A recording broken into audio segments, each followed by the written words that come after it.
कोल्हापूर जिल्ह्यातील कागल तालुक्यातील महाकवे गावात एका बेपत्ता मुलीच्या प्रकरणामुळे वातावरण चांगलंच तापलं आहे। मुलीला तात्काळ आईवडिलांच्या ताब्यात द्यावे आणि या प्रकरणातील संशयितावर कठोर कारवाई करावी या मागणीसाठी ग्रामस्थांनी थेट कागल पोलीस ठाण्यासमोर ठिय्या आंदोलन सुरू केले आहे। आज सकाळी सुमारे 9 वाजल्यापासून सुरू झालेल्या या आंदोलनात महिला आणि पुरुषांसह 100 ते 200 ग्रामस्थ सहभागी झाले आहेत।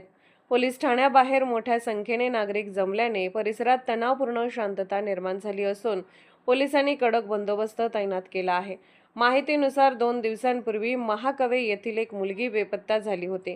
त्यानंतर संबंधित मुलगी स्वतःहून कागल पोलीस ठाण्यात हजर झाली।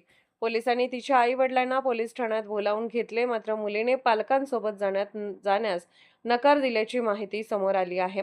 यानंतर कायदेशीर प्रक्रियेचा भाग म्हणून पोलिसांनी संबंधित मुलीची रवानगी कोल्हापूर येथील महिला बालकल्याण केंद्रात करण्यात आल्याचे सांगितले जात आहे।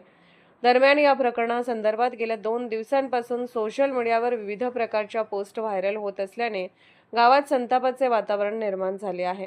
या पार्श्वभूमीवर संतप्त ग्रामस्थांनी कागल पोलीस ठाण्यासमोर ठिय्या आंदोलन सुरू केले असून जोपर्यंत मुलीला तिच्या आईवडिलांच्या ताब्यात दिले जात नाही तोपर्यंत आंदोलन मागे घेणार नाही असा ठाम पवित्रा आंदोलनकर्त्यांनी घेतला आहे।